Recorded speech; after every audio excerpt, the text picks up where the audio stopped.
Hello and welcome to Sunset Zen and Sleepy Stories. Please relax, listen, and enjoy. What the Fog Keeps, a fifth story from Heron Inlet. A slow account of one Margot, one Peter, the March coast, and the particular kindness of a world that continues whether or not you are watching. March arrives on the Pacific Northwest coast in the way a thoughtful person arrives somewhere they have been before. Not with the drama of a first visit, not with the careful politeness of a stranger, but with the particular ease of someone who knows the place, knows its moods and its tendencies, and settles back into it without ceremony. The storms of February have done their work. The shore has been rearranged, the logs pushed into new configurations above the tide line, the sand redrawn, the headlands scrubbed clean of anything loose. And now March comes in with something slightly different in its weather. The storms still present, still arriving from the southwest with their gray purpose, but between them the intervals of clarity are longer, the light has changed, and on certain mornings there is a quality to the air that is not quite spring, but is spring's preliminary, its advanced work, its quiet announcement that something is turning. The salmonberry is the first sign, every year without exception. It comes before any other flowering thing, its blossoms a deep rose magenta on bare stems, while the leaves are still only suggestions of leaves, small and tightly furled. Along the trail, through the forest, the salmonberry grew in dense thickets, and in the first days of March the flowers began to open, one at a time, on different plants, on different mornings, so that walking the trail you encountered them as individual events rather than a generous phenomenon. This one opening this morning, its petals dark, pink against the gray-green world, visited already by a rufous hummingbird that appeared out of nowhere, hovered for a precise and glittering instant, and was gone. Marin noticed the first salmonberry flower on the 3rd of March, a Wednesday, while she was walking the trail, before anyone was awake. She stopped and looked at it for a long moment. The same flower, or the same position, the same first flower of March for 23 years, and felt, as she always did, the thing that could not quite be called surprise, because she knew it was coming, and yet arrived each year with something very close to it.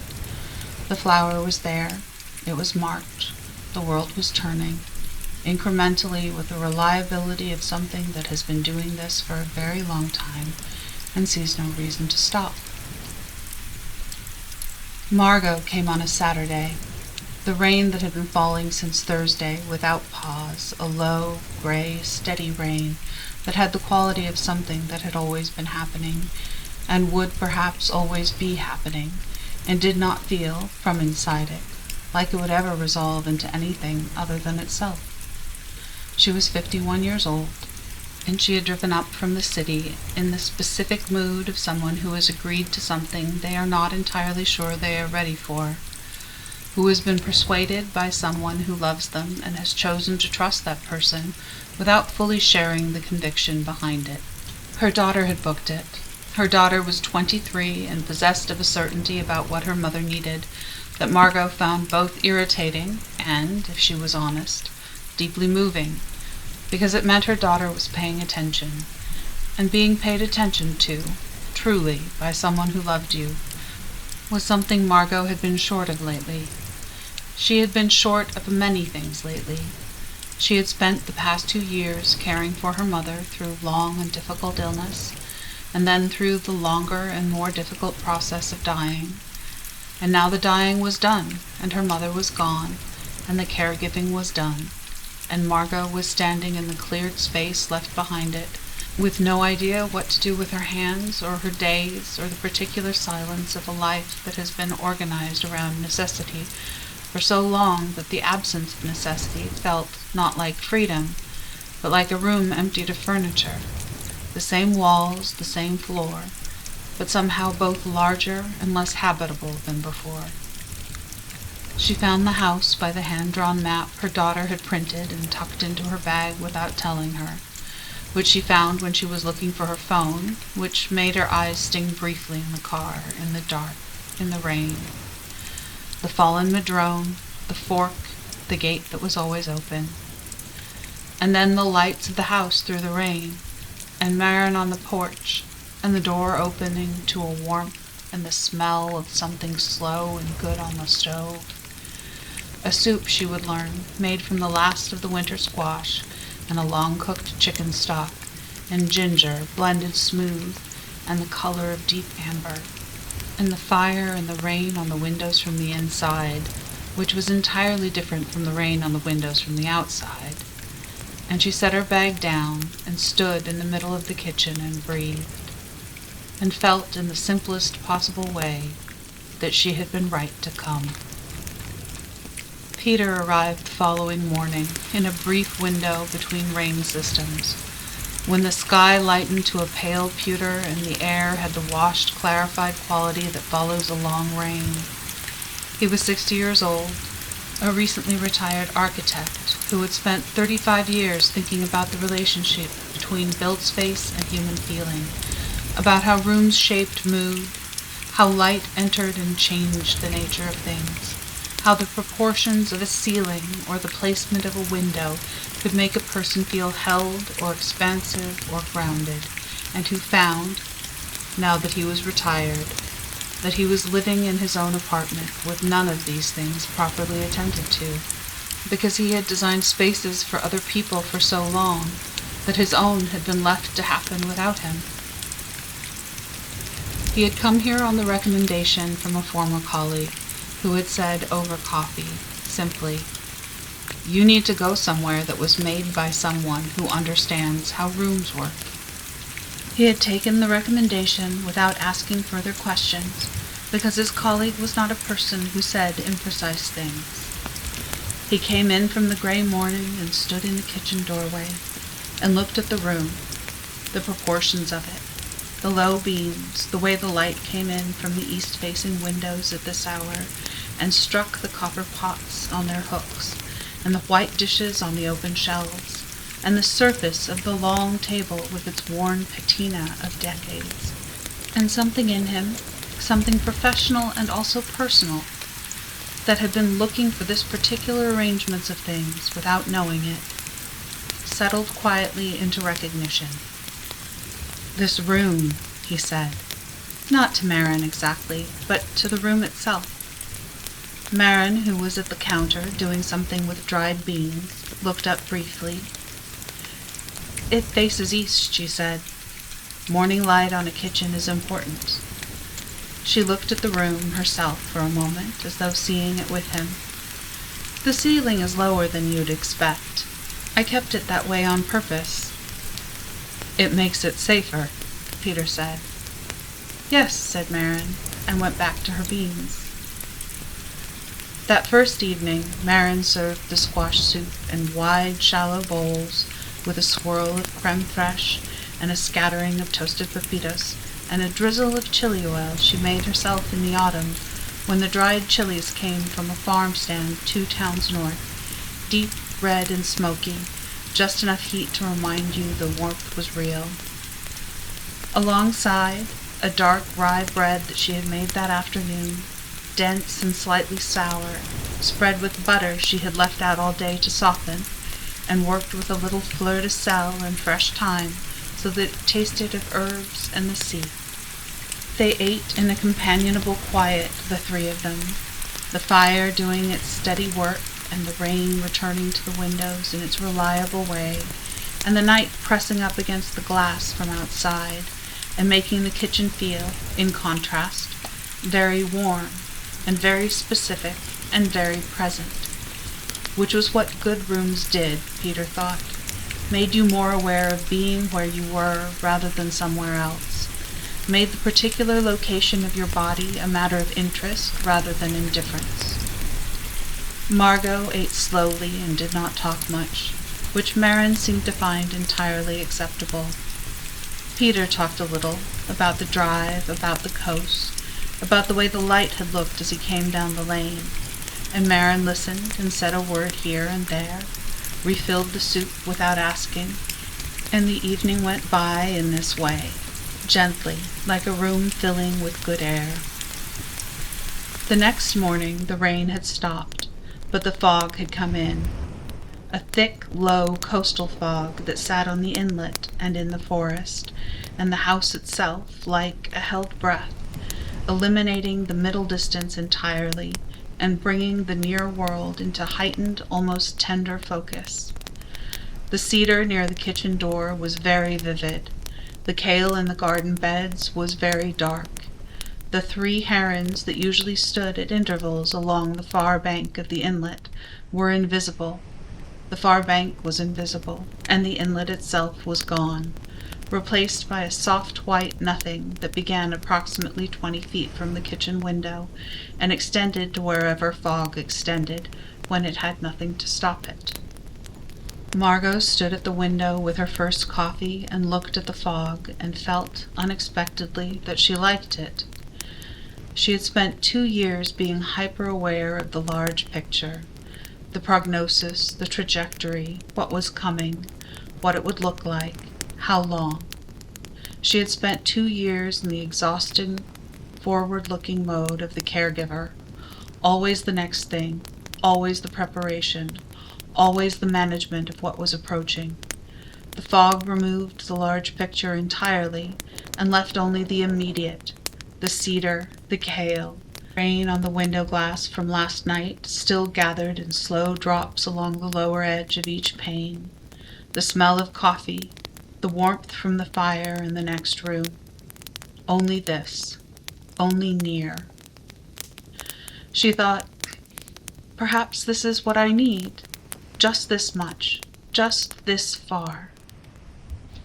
Marin made breakfast in the fog light, which was a diffuse and slightly luminous gray that softened everything in the kitchen and made the copper pots glow warmly, and the white dishes on the shelves seemed to produce their own mild light. She made a galette, a buckwheat galette, the batter made the night before and rested so that the buckwheat flour, fully hydrated and developed its particular earthiness, cooked in the apron pan with a little butter until crisp at the edges and flexible at the center, and then filled with a combination she had prepared alongside. A handful of wilted spinach, bright green, squeezed dry and seasoned with nutmeg and salt, a folded slice of ham from a local smokehouse that was dark and faintly sweet, and an egg cracked into the center, left to set in the closed pan until the white was just barely done and the yolk still soft and yielding. She brought it to the table, whole and uncut, the egg at the center like a small sun in a buckwheat sky, and they folded their portions as they ate, the egg breaking and running into the spinach and into the ham, everything combining in the particular democracy of good crepe cookery. Peter ate with the focused pleasure of someone who had not been fed properly in some time. He said, "I haven't eaten a proper breakfast in 6 months." He said it without self-pity, just a fact that he was noting. Marin said, "People who live alone often don't." "I used to," he said. "When my wife was alive, she was very committed to breakfast." "How long?" Marin asked, and the question was direct but not intrusive, asked with the ease of someone for whom these questions were ordinary rather than sensitive. 4 years in September. He looked at his galette. "I still haven't quite gotten used to cooking for one. It feels arithmetically wrong somehow. All the recipes are written for more." Margot looked at him. She thought about her mother's kitchen, which she would need to clear eventually. The pots and pans and the recipe cards and her mother's handwriting in the tiny box by the stove, and felt the thought arrive and settle and did not push it away. It was simply there, the way fog was simply there, present and real and not requiring anything from her except acknowledgement. The fog lasted 3 days. It was not the same fog for 3 days. It moved and thinned and thickened again with tides and the temperature, so that some mornings the inlet was partially visible, the far bank a dark suggestion at the edge of white, and some mornings nothing was visible beyond the immediate garden. And one afternoon it thinned enough that a pale disk of the sun appeared through it, quite low, and cast a shadowless silver light over everything that was the most beautiful light Margot had ever seen, or that she had felt she had ever truly noticed. A light with no direction, coming from everywhere at once, turning the wet gravel of the lane into something that glimmered, and making the salmonberry blossoms along the garden fence glow, as though lit from inside their own petals. She walked in the fog every day, further each day. The first day she walked only to the garden gate and back, standing in the gray garden among the winter kale and the resting beds, breathing the cold air that smelled of soil and salt and something sweet she would eventually identify as the salmonberry flowers at the fence. The second day she found the shore path and went a quarter of the way into the forest before something, not fear, but a kind of appropriate caution about pushing too far too fast, turned her back. The third day she went all the way to the beach. The beach in fog was extraordinary. The ocean was invisible and inaudible separately. You heard it before you saw it, and when you finally came out of the trees, it was right there, very close, the fog having compressed the distance between the forest and the water. The waves arrived from the white wall of the fog and broke and returned to it, so that the ocean appeared to begin 10 feet out and had no further dimension, no horizon, no beyond, just the immediate wave, breaking, and the white that had swallowed everything else. She walked the tide line, and the fog moved with her, or around her, maintaining its fixed radius of visibility, so that she moved through the world in a small, clear sphere of beach and wave and sound and cold salt air, with everything else held at a gentle distance. A sanderling ran ahead of her at the water's edge, stopping and probing and running again in the quick, mechanical way of sanderlings, appearing briefly from the fog and then disappearing into it again, as though it lived there, as though fog were its natural medium. A piece of driftwood emerged from the white ahead of her, enormous and silver pale, its root ball spread wide, and she walked to it and put her hand on the smoothed bark, and it was cold and very real and very particular. This log, this texture, this cold. And she stood there with her hand on it, and the fog around her, and the ocean arriving and departing, and felt, with a clarity that surprised her by its simplicity, that she was still here, that she had come through the 2 years and the long watching and the harder work of loving someone toward their death, and she was still here, on a beach in March, in the fog, her hand on a piece of driftwood, breathing.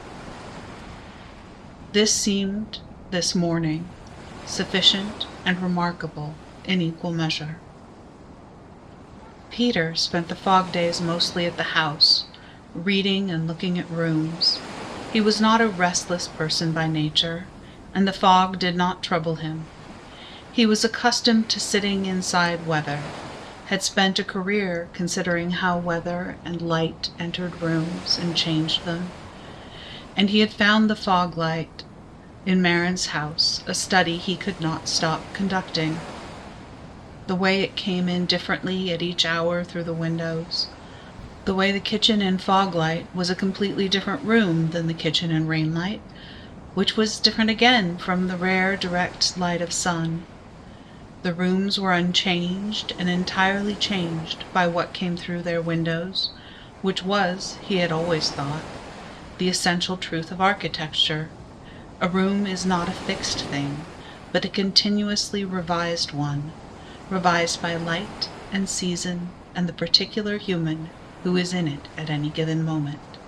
He found himself drawing. He had brought a notebook, a habit from 35 years of professional life that he had not been able to abandon, and he sat at the kitchen table in the morning and drew the room he was sitting in.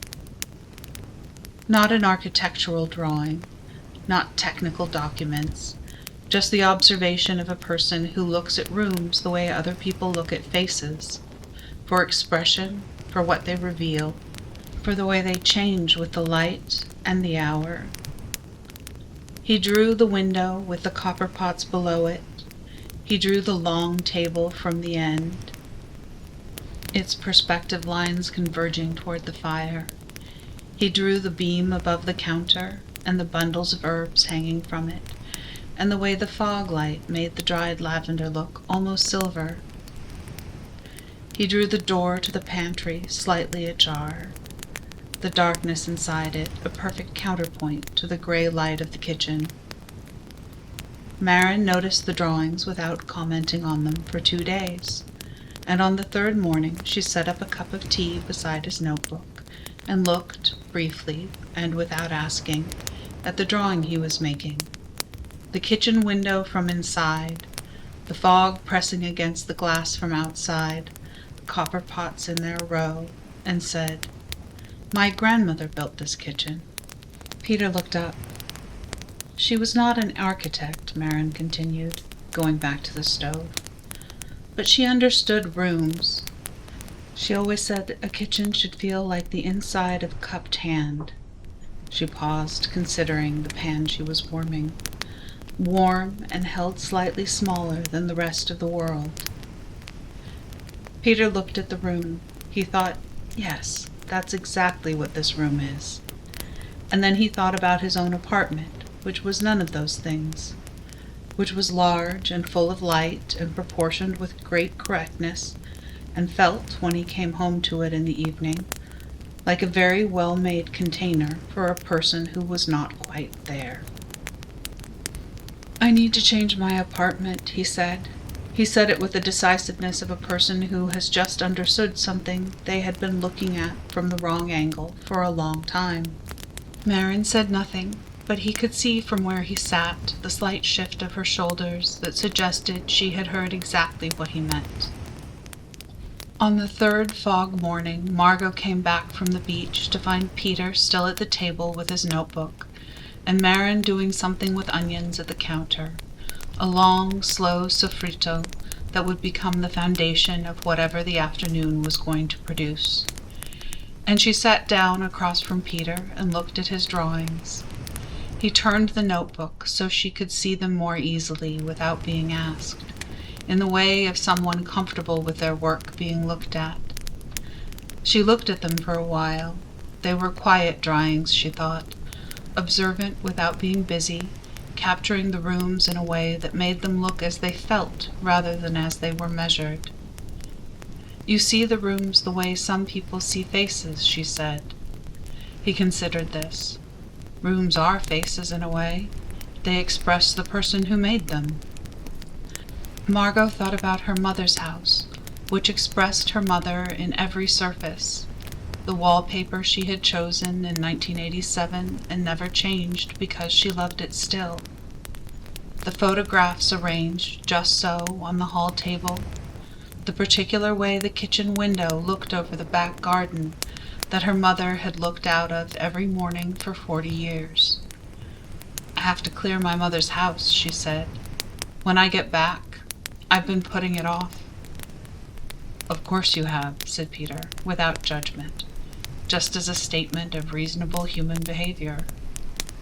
"There's so much of her in it," Margot said. "I don't know how to take it apart without—" She paused. "Without taking her apart somehow." Peter was quiet for a moment. "My wife's studio," he said. "She was a painter. I left it exactly as it was for 2 years.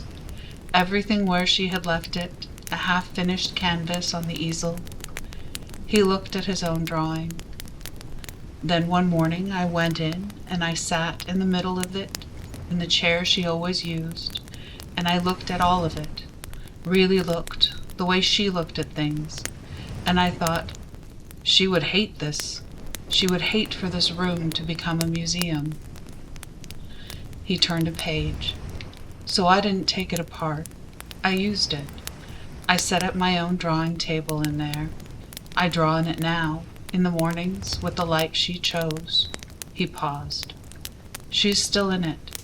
That didn't go anywhere. But it's also mine now. Margot looked at him. The fog pressed at the windows. The onions in Marin's pan had begun their slow transformation, the smell of them sweet and patient and ancient. "That's a good idea," she said quietly, not as a strategy for herself, not yet, just an acknowledging that it was, in fact, a good idea, that it existed as a possibility in the world. Marin, at the counter, said nothing, but she reached up and turned the flame under the onions just slightly lower, giving them more time, which was what they needed. On the fourth morning, the fog was gone. It left between midnight and dawn, clearing from the south, and what replaced it was a March sky of the kind the coast occasionally produces, as a reminder that it is capable of generosity. High and blue, with a few long white clouds moving from the northwest, and the sun, for the first time in Margot's stay, actually present, actually bright, casting actual shadows that moved across the garden and the lane with the slow, honest movement of shadows made by real sunlight, rather than the diffuse approximations of fog light and rain light. The world looked, in this light, startlingly itself. The inlet was a blue she had not expected, not gray, not pewter, but a real and living blue, ruffled slightly by a light northeast breeze that was cold and clean and carried it on to the smell of the deep water and something green and growing. The firs on the far bank were 3 different greens, the new growth at their tips a bright, almost yellow green, the inner branches a darker forest green, and in the shadows of the largest trees something very nearly black that was the absence of light and the presence of everything that lived in its absence. The garden, seen in direct light for the first time, revealed things that the fog had kept. A row of crocus along the south wall of the house, purple and white and yellow, which Margot had not seen in the fog, and which greeted the sun with the complete, uncomplicated openness of flowers that have been waiting for exactly this. She stood on the porch in the cold sun and looked at the crocuses, and felt something move in her that she had not felt for a very long time. Something forward-looking, something with a tentative brightness in it, something that was not happiness yet, but was in the direction of happiness, that knew the direction even if the distance was still unclear. Spring was not here. It was weeks away still, in any meaningful sense, but it was turning. The crocuses were evidence. The salmonberry along the fence was evidence. The particular quality of this morning's light was evidence. Things were turning. They turned whether or not you were watching. They had been turning all through the fog, quietly, in the cold and the gray, making their incremental preparations for a season that had not yet arrived and was absolutely coming. That morning, Marin took them to see the tidal pools. She had been watching the tide chart, and this morning, low tide at 11, the sun clear, the swell low, was the morning for it. And she said so simply at breakfast, and they put on their boots and their coats, and followed the shore path through the forest in a line. Marin first, her barn boots moving over the root-crossed trail with the ease of long familiarity, Margot behind her, Peter at the rear. The forest in March sun was different from the forest in fog or rain. The light came down through the canopy in actual shafts, finding gaps between the branches and illuminating columns of air that were full of particulate and moisture, and turning them briefly gold. The moss on the nurse logs was extraordinary in this light. Not the deep interior green of fog days, but something almost luminous, almost warm. A green that seemed to have stored the winter's light and was now releasing it all at once in response to the direct sun. Margot stopped at one particularly large nurse log and crouched beside it and looked at the moss up close and found again what she had found each time she had looked closely at anything here. That the close view was more complex, more varied, more entirely itself than the general view. That the world rewarded the looking and kept rewarding it the further in you went. The beach opened before them in the sun, and it was, Margot thought, the most beautiful version of it she had seen. The dark sand, bright with reflected light, the water at the tide lying a clear pale green over the sand, the exposed rock of the headland steaming very slightly in the first real warmth of the March sun that was still not strong enough to dry things quickly, but was trying. The smell of the beach at low tide in the sun was its own thing. The brine and the kelp warming, and the particular mineral smell of sun-warmed rock, and the faint sweetness of whatever lived in the tidal pools that was now exposed to air and light and doing what it did in response. Marin led them to the pools with the ease of someone who could find them in any weather. The pools at the base of the headland were rich this morning, the water clear, the sun striking down into them at an angle that made the bottom of each pool visible in detail. Every pebble and shell and creature illuminated. Marin crouched beside the first pool and waited, without directing their attention, and they crouched beside her and looked, and slowly the pool revealed itself. A sunflower sea star, enormous, 20-armed, moving with a slow, fluid purpose across the bottom of the pool. Its color an orange so deep and vivid it looked almost impossible, almost painted. Marin made a small sound, not quite a word, and looked at it with an expression of such unguarded pleasure that Margot looked at her face before looking back at the sea star, and saw there something that she had been trying to locate in Marin all week. The love of this place, not performed, not explained, just present and immediate and real. A love as specific and unconditional as the love for a person. "The sunflower stars are coming back," Marin said quietly, slowly, not everywhere, but here. She looked at it moving across the pool floor, methodical, its many arms coordinating in some underwater consensus. "I've been watching them for 3 years."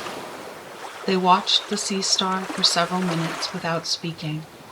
It moved in its slow and many-armed way across the pool and disappeared into a crevice on the far side, and was gone.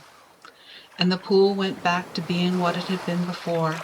The coral and algae, the anemones in their closed winter patience, the hermit crab going about its preoccupied business, the small fish holding motionless in the lee of a rock. "Thank you," Peter said, and he was not thanking Marin for bringing him here, or not only that, but for the sea star itself, for the fun fact of its return, for the information that return was possible. Marin nodded once, simply, and stood up, and moved to the next pool. The afternoon of the clear day was warm enough in the south-facing corners of the garden to sit outside for a short time. Marin had put 2 chairs out on the stone patio beside the kitchen door, and she brought tea at 3 o'clock, the amber tea, the one that smelled of chamomile and wood and something older. And they sat in the thin March sun and drank it with a plate of shortbread she had made that morning, thick rounds with a fine crunch at the edge and a buttery yielding center, flavored with the dry lavender of the summer garden, which, in the sun-warmed air of the garden, smelled of something very close to summer itself, a compressed and distant version of it, a memory of warmth kept in a jar through the winter. The crocuses were at their feet, fully open in the sun.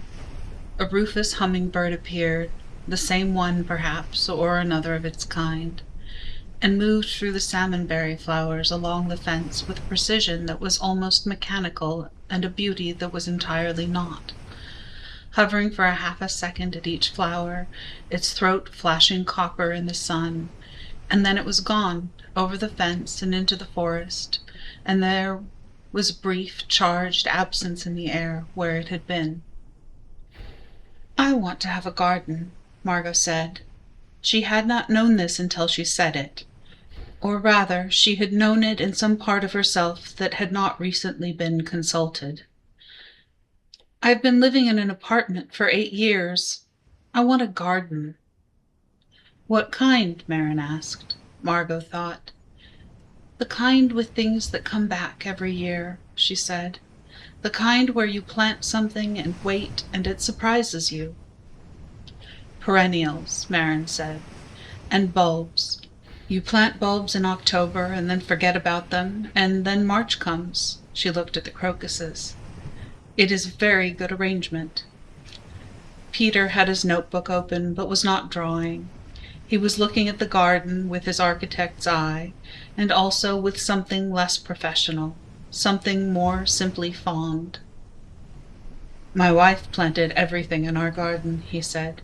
"When she died, I didn't know what anything was. A neighbor came and labeled everything, little stakes in the ground with the names, so I'd know what to water and what not to pull up." He smiled. It was the first time Margot had seen him smile fully. "I've become a reasonably competent gardener in the last 4 years, out of sheer necessity." "What's in your garden?" Margot asked.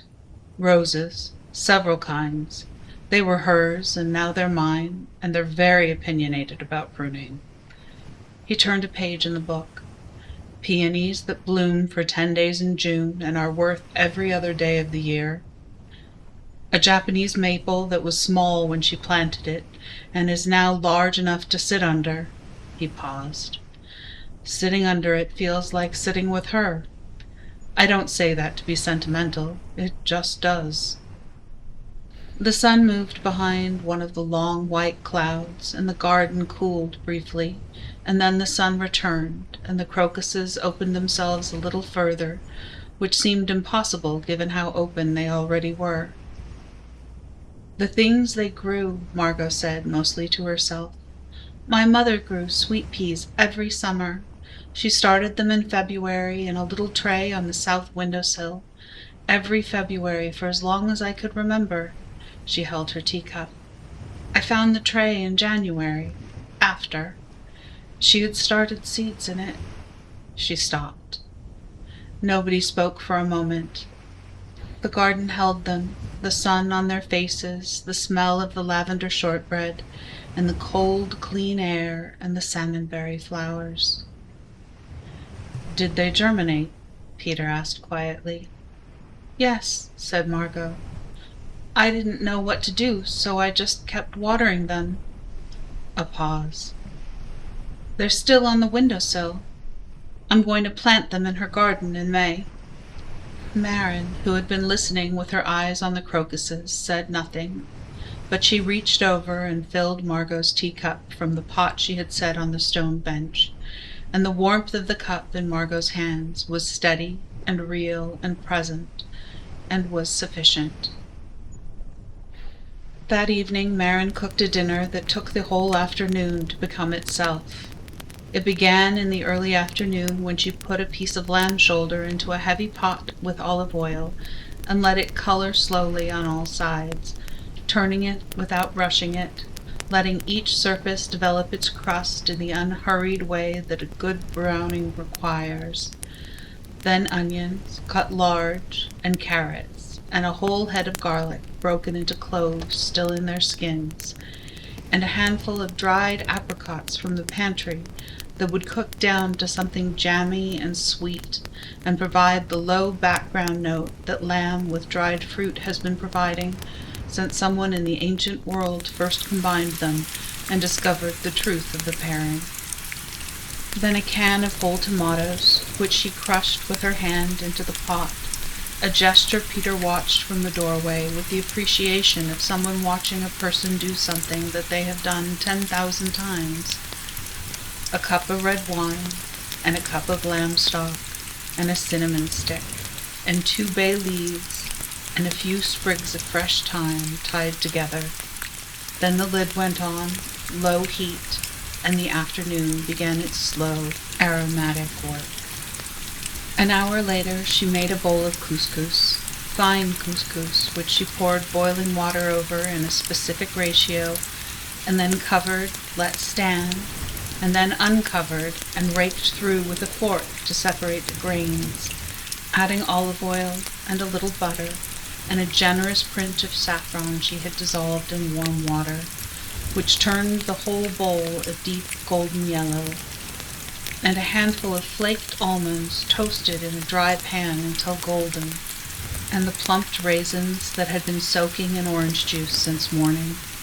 She mixed this all together with her hands, her bare hands, working through the couscous with an ease that spoke of hundreds of previous bowls, and tasted and adjusted and covered it to wait.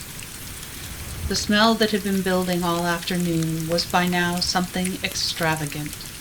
The lamb and the apricots and the tomato and the cinnamon all integrated into something that was more than any of its parts, and that moved through the house in a way that made every room feel warmer, every surface slightly more welcoming, as though the smell were itself a form of care being distributed through the air.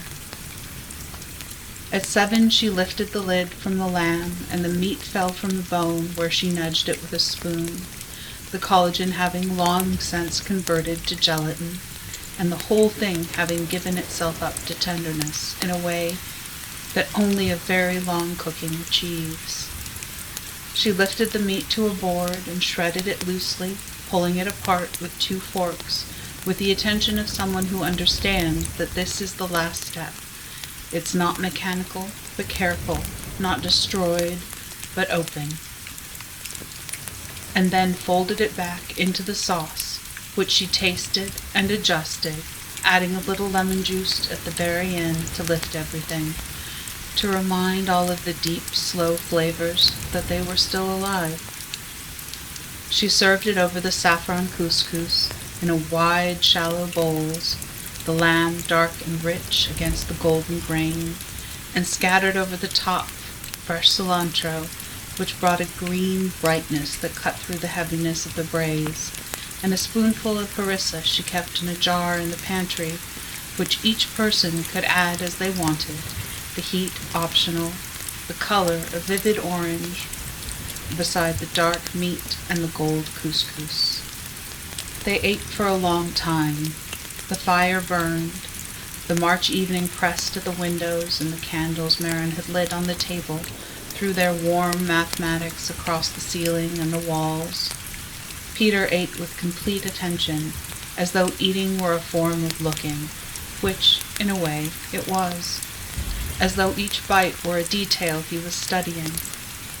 Margot ate slowly and felt somewhere in the middle of the meal the specific and physical sensation of being nourished, which was different from being fed, which required a particular openness she had not recently been able to bring to eating, and which she had recovered here without noticing until this moment.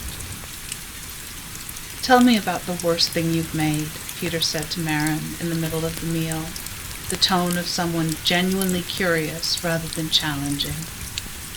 Marin looked at him and actually laughed, the real laugh that came rarely and briefly and was, when it came, entirely unguarded. "A ginger cake," she said. "In my 2nd year here, I was overconfident about ginger." She shook her head. "It was inedible. My guests at the time were very kind about it, which was generous of them." What do you do when something fails? Margot asked. Start again, Marin said simply. There's almost always something in the pantry, and failure in cooking is rarely permanent. A pause. Unlike other things, cooking is forgiving. Margot thought about this. She thought about what was permanent and what was not, and found that the list of permanent things was shorter than she sometimes believed at 4 a.m, and the list of things that could be started again was longer, and this seemed worth sitting with. After dinner, Marin brought the preserved lemons on a small plate, thin ringed slices of lemon that had been sitting in salt and their own juice since November, gone translucent and soft and complex, tasting of the lemon they had been, and also of something older and more considered, and a dish of Castelvantro olives, which were the most butter-green, most gentle, most un-olive-like of all olives, and a piece of aged manchego cheese that she shaved in thin, translucent slices with a knife. And they sat with this after the meal, and talked with the ease of people who have been in the same warm place together for long enough that the social distance has worn away, and what remains is simply company. Peter talked about the apartment he was going to change, not renovate entirely. He had lived through too many renovations to subject himself to that at 60, but rearrange and relight and make warmer. He wanted lower light, he said. He had always designed with light as an abundance, and he now understood that it was not always what a room needed. He wanted a room that felt like the inside of a cupped hand. Margot talked about the sweet peas on the windowsill. She talked about them with a tenderness that she had not known she had for them until she heard herself speaking, and the tenderness was partly for the plants, and partly for her mother who had started them, and partly for herself who had kept watering them without knowing why, only knowing that she should, that they needed water, and that she could provide it, which was something, which was a beginning. Marin listened to both of them and said at the end of the evening, as she always did, the thing that was exactly right. Sleep well. The tide will be low in the morning. Good time to walk the shore. It was not a prescription. It was simply information, offered gently to people who had learned to receive it. Peter left on the 6th day, 2 days before Margot. He had stayed exactly as long as he had planned, and no longer and no shorter. He packed his bag with the efficiency of someone who has traveled a great deal, and came downstairs to find Marin already at the counter, making something for his last breakfast. Finished pancakes, she said, which were not quite what he expected. A thin oven pancake, almost a custard, made with a great deal of egg and a little flour, and milk and vanilla, and a good amount of butter poured into the hot skillet and put into the high oven, where it puffed and set and emerged golden and smelling of eggs and butter and sweetness, served with the preserved cloudberry jam that she had kept on the top shelf of the pantry since a friend had sent it from Finland in October, which was amber and wild-tasting and slightly tart, and was, on top of the eggy warmth of the pancake, exactly the combination he needed. He ate it slowly and then sat for a while over his coffee. Margot was still upstairs. He and Marin were alone in the kitchen in the gray morning light. Clouds back, a light rain beginning. The inlet visible today, but dim. The water a dark pewter. And he looked at the room one more time, with the artist's need to fix a thing in memory, to make a lasting drawing before leaving. This room is going to stay with me, he said. Good rooms do, Marin said. He looked at her. You understand what makes a room work, even though you say your grandmother built it. She taught me, Marin said. She said the secret was simple: warmth, light that comes from somewhere sensible, A surface long enough to sit around. Everything else is detail. She wiped at the counter. I found that's true of most things. Peter nodded slowly. He thought about his apartment. He thought about his wife's studio where he drew in the mornings now. He thought about what warmth meant in a room and what it meant more broadly, and how long it had taken him to understand the difference between a space that was technically correct and a space that held you. He said goodbye to Marin with genuine warmth, a hand on her arm briefly, which she received without stiffness or deflection, simply as the thing it was. He said goodbye to Margot, who came downstairs as he was at the door, with a look between them that held in a compressed glance the shorthand of a week of shared mornings and shared meals, and the easy intimacy of people who have been vulnerable in the same place at the same time. "The garden," he said. "I know," she said. "The sweet peas in May." He nodded and went down the steps, and the rain was light on his shoulders, and the lane took him in its alder tunnel, and then he was gone. And the house was quieter, but not less full. In the 2 days she had alone, Margot walked every morning to the beach and stayed longer each time. She had learned the shore path well enough now that she walked it without watching her feet, her eyes free to move through the forest, the moss, the ferns, the salmonberry now further open, more flowers on more stems, the hummingbirds more frequent, 2 of them sometimes visible at once, their disputes over particular flowers conducted in rapid aerial calligraphy above the thickets. On the penultimate morning, she found at the base of the headland a great blue heron, standing on a flat rock above the tide line. It was very close, closer than she had ever been to one, and she stopped and stood still, looked at it, and it looked at her, or looked at what she was in its understanding, which was perhaps not quite her, but a large, slow-moving, warm thing that had paused at a respectful distance and was doing nothing alarming. Its eye was yellow and ancient and entirely calm. Its feathers in the morning light were many more colors than gray. She could see from this distance the dark slate of its back, the white of its neck with its black stripe, the long dark plumes of its chest, the chestnut of its inner wing. It was larger than she had understood, standing this close. Everything was larger, she thought, when you were close enough to see it properly.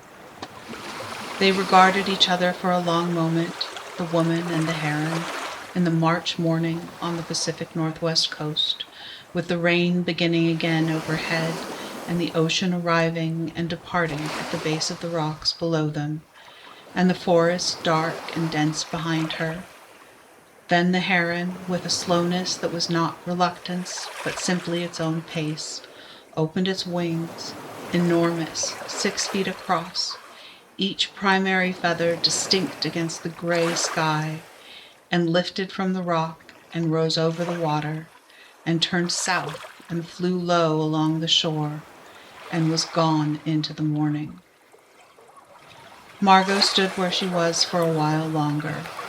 The rock the heron had been standing on was still wet from the last wave that had reached it, and in the shallow indentation on its surface small pools had formed, each one holding a sky. On her last morning, the rain was soft and steady, back to its customary Pacific Northwest self, after the drama of the fog and the brief clarity of the sun. Reliable, mild, present in the way of something that has decided to stay. Margot woke to it and lay in the sandpiper's room's high bed and listened and felt, for the first time and longer than she wanted to count, genuinely rested. Not the rested of exhaustion finally relenting, not the collapsed rest of someone who has stopped because they have run out of forward motion, but the rested of someone who has actually, in some interior sense, put things down, set them somewhere they could be picked up again, found in the interim, that she could exist without holding everything simultaneously. Marin made a breakfast of considerable simplicity and great care. Oatmeal made from the rolled oats she kept in a jar on the shelf above the stove, cooked in a combination of water and whole milk so that it was creamy without being heavy, finished with a spoonful of brown butter that she had browned in a small pan and poured over at the last moment, and the smell of the butter browning, that nutty, deep, slightly caramelized smell, was the final smell of the week to add itself to Margot's collection. Alongside, sliced banana and a drizzle of the local honey, and a scattering of toasted seeds she kept in a jar, pumpkin and sunflower and sesame toasted together with a little salt, the simplest possible thing and one of the best. It was the breakfast of someone going somewhere, practical and sustaining and warm. It was also, in its simplicity and in its care, a kind of benediction. They sat together over this late breakfast in the gray morning light, and Margot said, "I need to ask you something, and I'm not entirely sure what the question is." Marin looked at her with her direct and patient attention. "How do you do it?" Margot asked. "How do you keep—" She paused. "How do you keep being present to people who are hurting without—" She stopped again.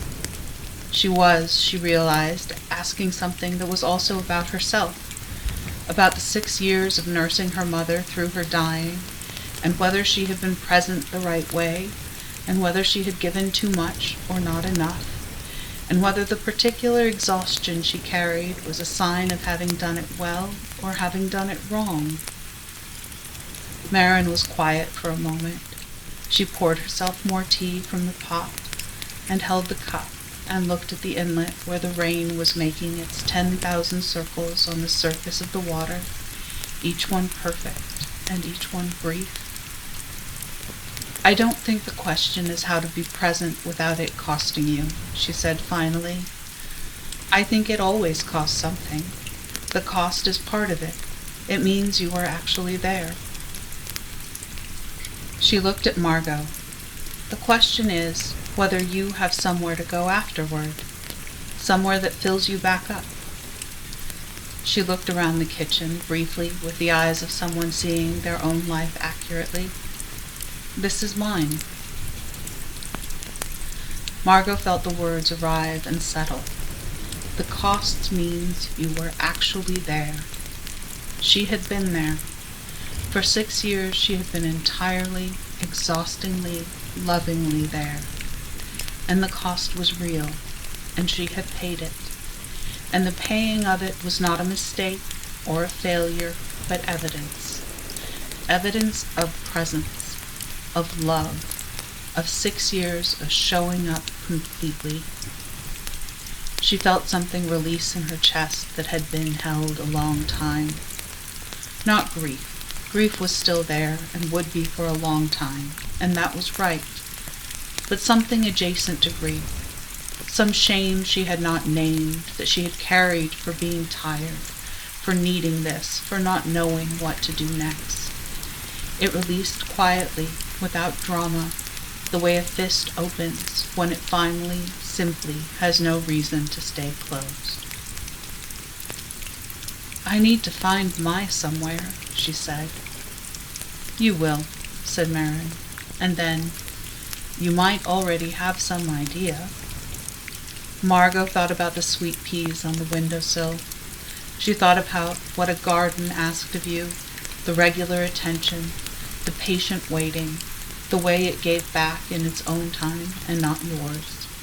She thought about what it would mean to have something alive to tend that was entirely forward-looking, entirely about what was coming. She thought about her mother's back garden and the sweet peas that would grow in it in May, started by her mother's hands in February and kept alive by hers. The thread of tending passing from one set of hands to another, continuing. "Maybe I do," she said.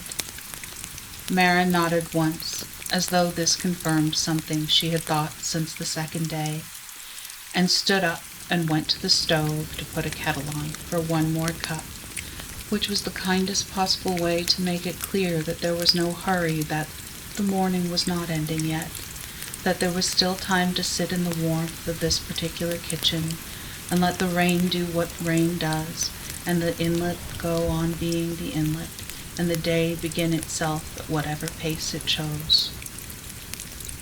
She drove away in the soft rain, with the window cracked, the cold March air coming in with its salt and its fur and its deep Pacific undertone. The lane was familiar now.